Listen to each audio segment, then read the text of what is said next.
Le 8 février 2026, l'élection pour la présidence de la Chambre de commerce et d'industrie du Mali aura lieu. Aruna Kanté, candidat à cette fonction, a présenté les grandes lignes de sa vision pour l'institution ce jeudi 18 décembre. Il propose une gouvernance rénovée, un renforcement de l'accompagnement des entreprises et un environnement propice à l'investissement comme axes principaux de son programme. Le candidat s'engage à mettre en œuvre des réformes structurantes pour l'avenir de la Chambre de commerce et d'industrie du Mali.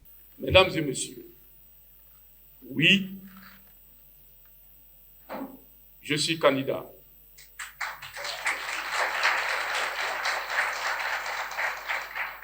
Je suis candidat pour la présidence de la Chambre de commerce et d'industrie du Mali. Je suis candidat parce que je crois en la force du secteur privé malien.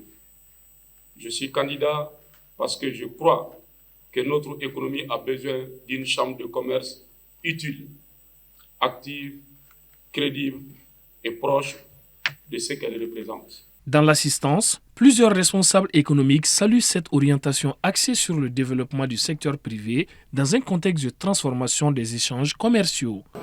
Et ce que nous, opérateurs économiques, nous attendons de cette candidature de M. Aruna Kanté, c'est le renouveau de la Chambre de commerce et d'industrie du Mali. C'est d'avoir une vision pour le secteur privé malien, mais aussi c'est d'avoir des hommes et des femmes désignés, engagés, motivés, compétents pour justement porter le secteur privé à hauteur du souhait du Mali. Nous avons certainement des problèmes, des difficultés, mais d'avoir des hommes qui ont la capacité de prendre en charge ces problèmes, de trouver des solutions, de fédérer les énergies et de réunir l'ensemble du secteur privé malien pour la création de richesses et pour le développement du pays. Présent à la cérémonie, Chekna Demba appelle lui à renforcer la défense des intérêts des opérateurs économiques. La motivation, c'est que l'homme Aruna Kanté est quelqu'un de bien, il est à l'écoute de tout le monde.